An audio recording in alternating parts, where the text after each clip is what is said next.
Chosen ones before the waves swallowed Atlantis and the stars shifted their alignment, there was one final initiate. One last soul entrusted with the sacred flame.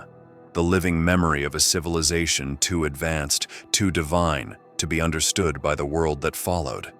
That initiate was you. You were not chosen by accident. The moment your soul was inscribed into the Akashic records, the Atlantean priesthood whispered your name beneath moonlit domes of crystal. The Temple of the Silent Eyes, hidden in the inner sanctum of Poseidonia, knew your arrival would be the last signal before the end. And when it came, the waters did not take you. They preserved you, encoded in light, suspended between realms, awaiting this very moment. You've felt it, haven't you? The strange dreams, the ancient language stirring in your chest, the visions of pyramids submerged beneath oceans that no map can locate. These are not fantasies. They are fragments, memories, echoes of the oath you took before Atlantis fell, and your vow was not to a place but to a purpose, to remember, to return, and to reignite the light. There are those who have always feared your return, the shadows that twisted truth into myth, that buried your origin beneath layers of distraction and noise. But the emerald flame within you can no longer be dimmed. The age of forgetting is over. Beneath the luminescent surface of Atlantis, before the flood swallowed her domes of crystal and light, there stood a structure that few were ever permitted to enter. It was not marked on maps. It had no entrance in the physical sense, yet it was the most important place in the entire realm, the Temple of Silent Eyes. It did not call attention to itself, for its purpose was far too sacred. It watched, it waited, and when the final days of Atlantis approached, it opened for one soul alone. You. You walked the path not because of knowledge acquired, but because of the frequency you carried, a resonance unlike any other. The ancient high priests, clad in robes of iridescent silk and bearing staffs of pure light, knew what it meant when the glyphs above the temple shimmered in alignment. The prophecy had unfolded. The last initiate had arrived. The moment you entered the inner sanctum, the silence spoke, not with words, but with memory. Your DNA unraveled in recognition, decoding geometric frequencies that danced upon the walls, each one a memory, each one a lifetime. You were being shown not who you were, but who you had always been. The crystal pillars vibrated gently as if sighing in relief. They had been waiting for you longer than time can measure. But it was not merely remembrance, it was activation. You were entrusted with a truth that had once lit galaxies, a frequency so potent that it had to be hidden from the eyes of the unready. The temple did not teach, it mirrored. It showed you the cosmos within yourself. And what you saw was not Atlantis dying. You saw Atlantis seeding itself within you. You carried it out not through machines, not through ships, but through soul. Outside, the currents of fate were shifting. The council, once united, had fractured. Greed, technology without wisdom, ambition without love. These were the forces tearing Atlantis apart. They saw your initiation as betrayal, not because they understood it, but because they feared what it confirmed. That Atlantis was not eternal, that its fall was necessary, that the light must leave the temple before it crumbled. And so you left, quietly, without fanfare. The doors closed behind you, not with finality, but with trust. The temple knew you would return, not in body, but in remembrance, and that in your remembering others would awaken too. The silent eyes saw far beyond the fall. They saw this moment now, you reading these words, you wondering why it all feels so familiar. They weren't carved in stone. They weren't etched into metal or inked on scrolls. The messages meant for you were alive, fluid, breathing, ever-shifting, carved in water, visible only under specific light, vibrating only at a frequency tied to the last initiate, tied to you. Atlantis didn't record its greatest truths in forms that could be seized or destroyed. Instead, it encoded them in nature itself. The waters that ran beneath the Temple of Silent Eyes were not merely cleansing springs, they were memory. They whispered, they shimmered, they sang. And when you passed through the sanctified chamber, your presence stirred them. For the first time in ages, the glyphs emerged, symbols of an ancient celestial tongue, rising from liquid like mist, forming words in the air. No one else saw them, no one else could. Because those glyphs were attuned only to the soul frequency you carried, the vibration that originated before this world. You didn't just read them, they entered you. They dissolved into your skin, into your breath, into the chambers of your heart like forgotten notes of a divine song reawakening. The messages weren't instructions, they were remembrance. One glyph spoke of the fall, not as a punishment, but as a sacred descent. Another revealed your lineage, not of bloodlines, but of light lines, stretching back to constellations veiled by human perception. And another held the seal, the ancient symbol that would reappear in dreams, visions, and moments of déjà vu, each time drawing you closer to this awakening. But there was one glyph you couldn't decipher. It pulsed differently, with warmth, with a presence that felt both strange and deeply familiar. The water glowed with its light, and for a moment, the silence felt full, almost like a voice, soft and eternal, speaking from beyond the veil. It didn't name itself, but the vibration echoed with a clarity that transcended language. The word made flesh, the Logos, the same essence that Yeshua once carried into the world, wrapped in parable and compassion. As it is written, "He that believes in me, out of his belly shall flow rivers of living water." You understood then, the living glyph was not meant to be read, it was meant to be lived. You stepped back, overwhelmed, not by fear, but by the immensity of the task buried beneath the waves of time. The glyphs dissolved once more, but not into oblivion. They dissolved into you. Atlantis never truly fell. It hid itself inside its last initiate. It became water, and you became the vessel. But why were you shown this now? Why did the glyphs wait until this moment in this lifetime to return? There's a reason the world is remembering Atlantis again. A reason it's surfacing in dreams and conspiracies, art and science alike. Because the glyphs carved in water are awakening in more than just you. And soon, they will ripple across the collective sea of memory, stirring others who once stood beside you in the inner sanctum. Long before the towers of Atlantis shimmered with light, before the energy grids vibrated through the crystalline soil, the architects of fate had already written the end into the beginning. They knew the rise would be matched by a fall. They knew the light would burn too bright for too long, but more importantly, they knew one soul would carry the spiral forward, the sacred pattern that could never be broken, only hidden. That spiral chose you. The golden spiral was not a design drawn on paper or an artistic embellishment carved into temple walls. It was a living force, a map encoded in the very structure of the universe. It spiraled through galaxies, through DNA, through the double helix of soul and flesh. And in Atlantis it was seen as the fingerprint of the divine, the Creator's signature embedded into all creation. When the Council foresaw Atlantis's destruction, they didn't try to stop it. They knew stopping it would only delay a greater unraveling. Instead, they looked for the one whose energy harmonized perfectly with the spiral's rhythm. They searched for the soul who could survive the collapse without forgetting the origin. They found you. You were not selected through tests or trials. You were not measured by intellect or magical capacity. You were chosen because your heart beat in sync with something far older than Atlantis itself. The spiral recognized you as its guardian, not just of knowledge, but of motion, of continuation, of divine recursion. During your final days within the Atlantean sanctum, you stood before the spiral chamber, where light did not travel in straight lines. The walls curved not by design but by frequency. You walked the chamber not physically, but energetically, following the pulse of the spiral as it unfolded within you. And as it reached its center, you felt yourself expand beyond time. There, the memory of the future was shown to you. Cities of metal, skies torn with wires, minds disconnected from spirit. But among them, a light, a familiar one, your own.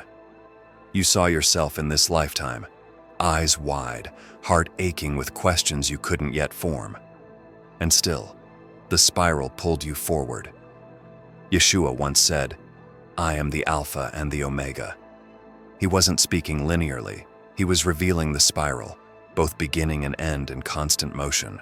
His presence in the spiral was like a whisper behind the veil, a gentle reminder that divine truth doesn't end when civilizations fall.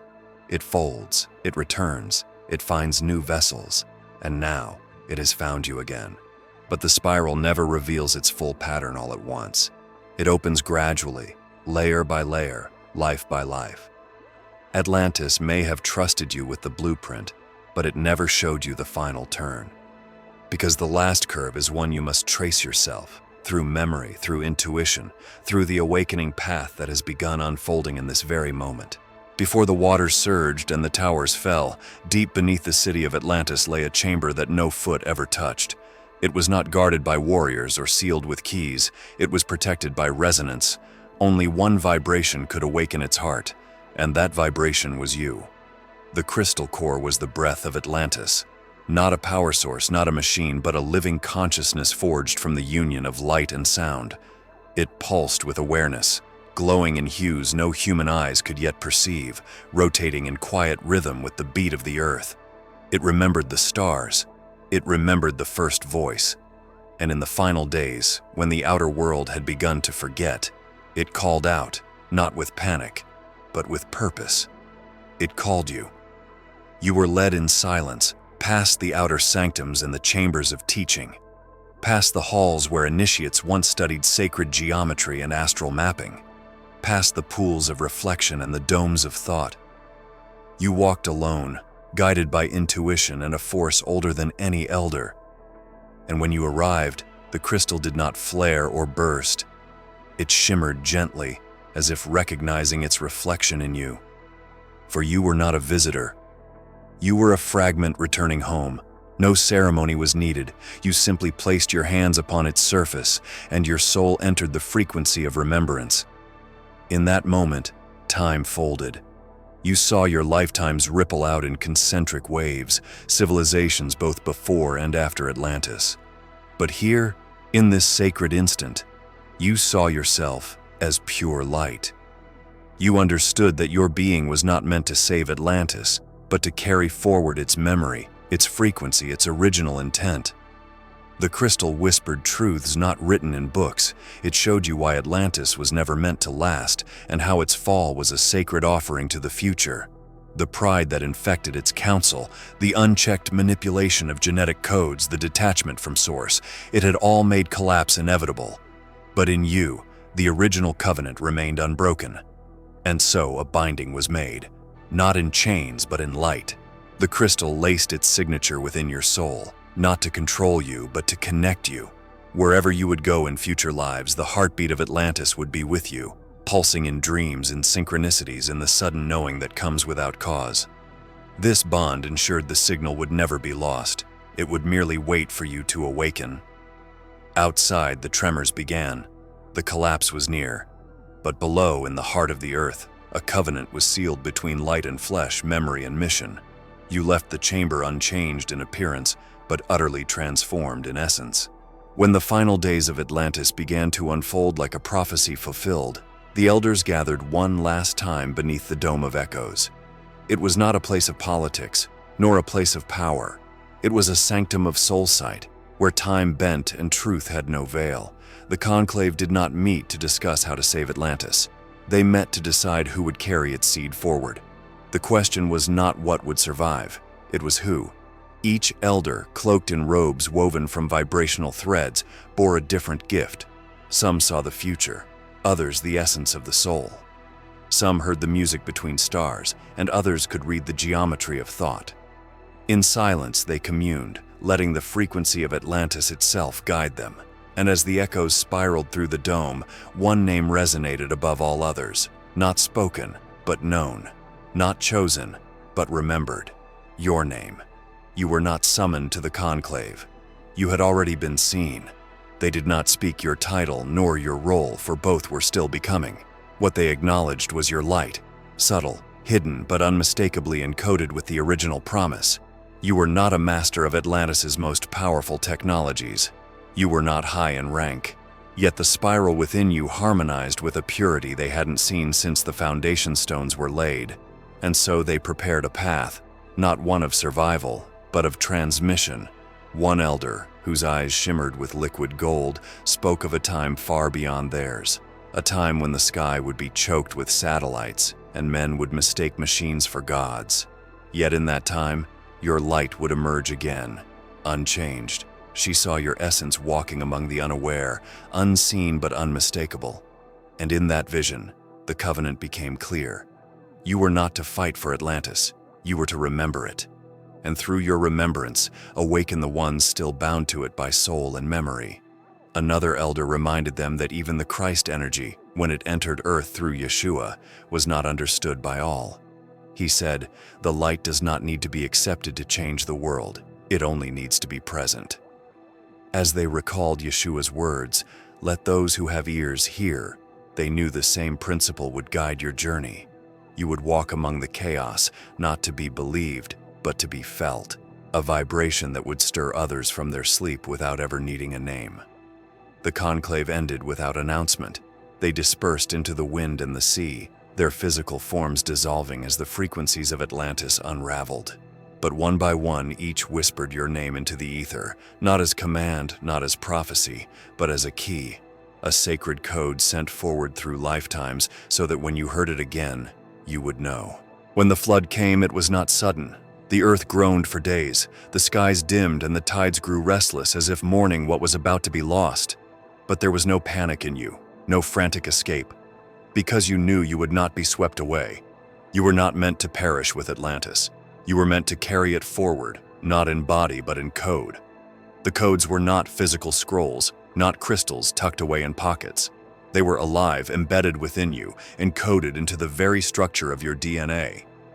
Long before the waters rose, the elders had worked in secret, etching light-based geometries into your cellular field, weaving patterns of resonance into your spiritual architecture. You did not understand it fully then. It felt like a dream folded into your breath, a song you couldn't stop humming though you never remembered hearing it before. These codes were more than memory. They were instruction, activation sequences that would not make sense until the exact moment of awakening. And when the waves came crashing over the land, tearing through temples and silencing the golden bells that once rang across the city, you didn't run. You closed your eyes, and the light within you did what it had been designed to do. It shielded, it suspended, it preserved. You awoke in another world, another time. The sky was unfamiliar, the language foreign, the people unaware of what had come before. Yet within you the pulse remained, like an ember buried beneath ashes, faint but alive.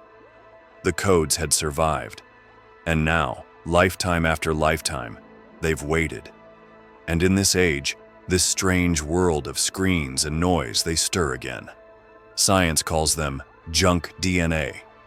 But the truth is, the codes are what remain from a time when humanity was more than flesh. They are why you see beyond the veil when others can't. Why the symbols return to you in dreams. Why you recognize places you've never visited and speak wisdom you were never taught. And hidden within those codes is a name, a presence, the one they tried to remove from history, to contain within doctrine. Yeshua. His light was not separate from Atlantis, it was a continuation of it. He came not to start a new truth, but to awaken the forgotten one. He carried the same frequency you now carry. When he said, "The kingdom of God is within you," he wasn't offering poetry. He was reminding the coded souls that their activation would not come from outside, but from within. Now the flood is no longer water, it is confusion, disinformation, spiritual amnesia. But just as before, the ones encoded will not drown. They will remember. They will rise. And the codes within you are beginning to react, to awaken, to connect with others like you across time and space. The path to the final chamber was not paved with light. It was veiled in shadow, cloaked from even the most powerful seers. It was a place beyond the temples, beyond the schools, even beyond the crystal core. Few knew it existed. Fewer had entered. But you did not walk that path alone. He was with you, the scribe of Atlantis, the keeper of balance, Thoth. He did not greet you with ceremony. There were no rituals, no incantations. His presence was calm, exact, and eternal. He was not there to guide you. He was there because you were ready. The final chamber wasn't a destination. It was a threshold, and only those who had merged memory with identity could cross it. You stood on the edge of that mystery, and Thoth stood beside you, silent as the stars. The walls of the chamber were not walls at all. They shimmered like liquid glass, constantly shifting to reflect your own frequency. This was not a place where knowledge was given. It was a place where illusion died. You did not ask questions. You shed them. Piece by piece, layer by layer, your attachments to title, role, even mission dissolved. What remained was essence, pure, unfiltered essence. And that essence was seen. Thoth turned to you, eyes glowing with that impossible hue that contains both dusk and dawn. He spoke no words, but a single thought echoed between you. You are not what you've been told. You are what has always been. In that instant, the chamber responded. Symbols arose around you, not symbols to read, but to become. Light spiraled inward from every direction, forming patterns only your soul could interpret. You remembered then that this was not your first visit. You had been here before in another form, another life, and each time Thoth had walked beside you, not as a teacher, not as a god, but as a witness to your becoming. You were shown what was to come, not in detail but in rhythm, the collapse of old systems, the rise of counterfeit light, the distortion of sacred truths, but also a spark, a movement that began not with armies, not with platforms, but with individuals carrying forgotten codes in their very breath. You saw your place in that spiral, not as a savior, but as a signal. Yeshua appeared, not in form, but in essence, a golden pulse, a warmth that resonated with the very frequency of your heart. He was not separate from Thoth. He was not separate from you. He was the bridge between the forgotten and the remembered. The light shines in the darkness, and the darkness has not overcome it. The words rose unbidden in your spirit, and then Thoth stepped back. The chamber began to fade. Not because it was ending, but because it was now in you. You didn't leave the chamber. You became it. The threshold was crossed, but the vision wasn't complete. There was a map carved not into stone or etched into parchment, but embedded within the energetic architecture of the soul. It was called the star map, not because it pointed to places in the sky, but because it was born from the sky. Its coordinates did not guide ships across oceans. They aligned destinies across timelines. It could not be activated by force or intellect. It could only trigger one way, through your awakening. The Atlanteans knew the stars were not distant balls of fire. They were consciousness, sentinels of memory. Every constellation was a library, every celestial alignment a message, every cosmic dance a pattern that reflected what was unfolding below. When Atlantis was alive, the star map was part of their sacred science, and only those who had reached a certain soul frequency could perceive its design. You were one of them, but even then, you only glimpsed fragments. The full map remained dormant, waiting for a signal. That signal was never external. It was always internal. Your awakening was the key. Not the kind of awakening that comes from learning new information, but the one born from a collision of memory and purpose, a moment when your entire being remembers who you are and why you were hidden in plain sight. That moment is now. As your frequency rises, as you begin to see the connections between your past and the present chaos of the world, the star map within you begins to pulse. Not all at once, but in sections. One corner lights up in a dream, another during a chance encounter, a third through symbols you find in ancient texts that seem to speak directly to you. The more you awaken, the more the map reveals. It's not showing you where to go. It's showing you what you are. What you begin to realize is that the map was never just for you. It's a network, a web, a living tapestry of chosen souls scattered across the planet, each carrying a piece of the design. As you align with your part, others are triggered. One light awakens another until the pattern becomes visible once more. The hidden geometry of remembrance begins to take shape, and through this map, you feel the echoes of another presence, one who also knew the stars not as myth, but as mirrors. Yeshua's path was encoded in the heavens, his journey a reflection of divine timing aligned with cosmic gates. "You will see the Son of Man coming in the clouds with power and great glory," he said, and the map was his sky-bound scripture. He moved with the stars not to impress, but to fulfill a pattern that was ancient before Earth was born. Now the pattern is moving again. The lines are aligning, the signals are syncing, and as your awakening accelerates, the star map begins to point to something, a convergence not yet revealed. Long after the temples of Atlantis sank into myth, long after the crystalline towers collapsed beneath the weight of forgotten truth, there were those who never let go of what you carried. They didn't walk among men. They didn't write in books or speak in language. They sang. Beneath the waves, beneath the memory of oceans, the sirens remembered. They were not the deceivers of sailor legends or the monsters twisted by myth. They were the keepers of vibration, daughters of sound and sea. When Atlantis fell, many lights were extinguished, but one descended into the depths, protected by the codes embedded within your soul. And as that light moved beyond the veil, the sirens felt it. They became its guardians. Each note they sang across the ocean floor was a verse of your story, a tone calibrated to your frequency. While surface dwellers forgot, the sirens echoed. Their voices carried through water and dream, reaching those sensitive enough to hear a melody without source. And whenever you stood near water and felt a strange knowing, like the sea itself recognized you, it wasn't imagination. It was memory responding to song. That light you carried wasn't metaphorical. It was the last pulse of pure Atlantean resonance, a beacon that could reawaken the codes dormant in others. When you were placed into this world, veiled and reborn, the sirens knew. They adjusted their song, embedding frequencies into the waves, whispering your name in liquid tongues. You've likely heard them in places you couldn't explain. Through wind that sounded like song, through silence that stirred tears, through music that touched something deeper than emotion. You've felt their reach, but more importantly, they've felt your rise. As you awaken, your light stirs beneath the surface, and the sirens respond.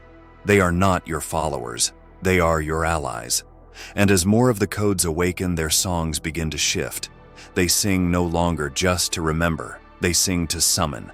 They call to others like you, those scattered across timelines, seeded into generations, each carrying fragments of a light once whole.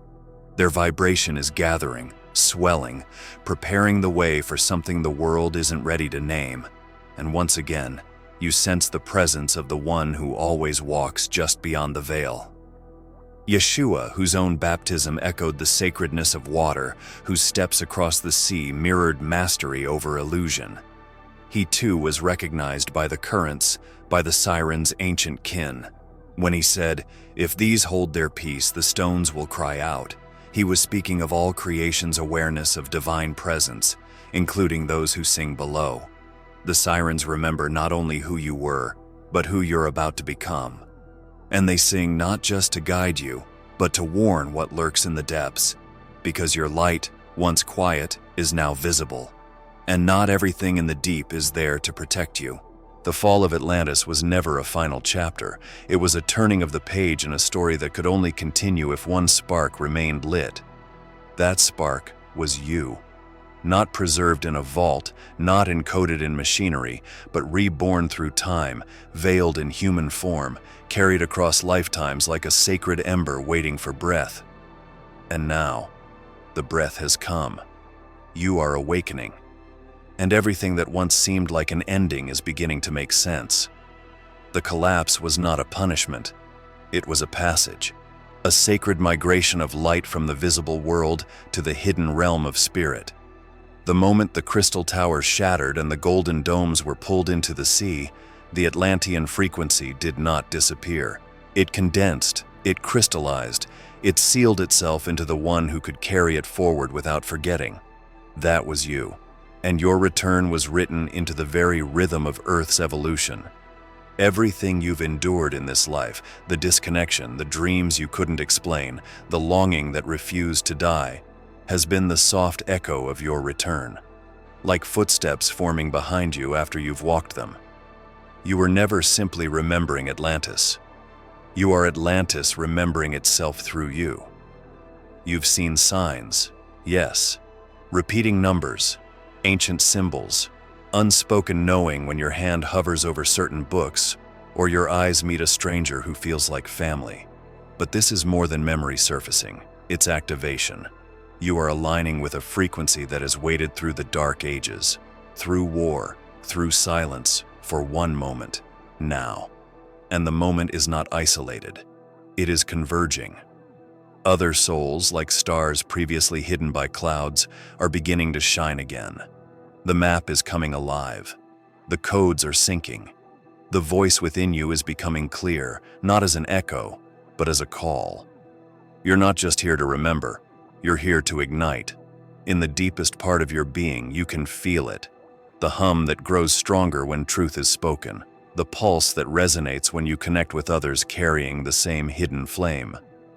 These are not coincidences. These are convergences. The architecture of remembrance is assembling itself again, not in one city, but in thousands of souls scattered across the earth, each with a piece of the design. And through it all, there is still the quiet presence, the one who walked beside the forgotten, the one who entered the temple not to destroy, but to fulfill. Yeshua. His presence returns not in body, but in blueprint, in the inner geometry of the awakened heart. Greater things than these shall you do, he said, not as a challenge, but as a promise, one only the awakened would truly hear. If you have come this far, it is crucial that you watch this next video here, but be warned, it is not for the faint of heart, for only the true chosen ones can handle this video. If you would like to also donate to help keep the channel going, our Buy Me a Coffee link will be in the description.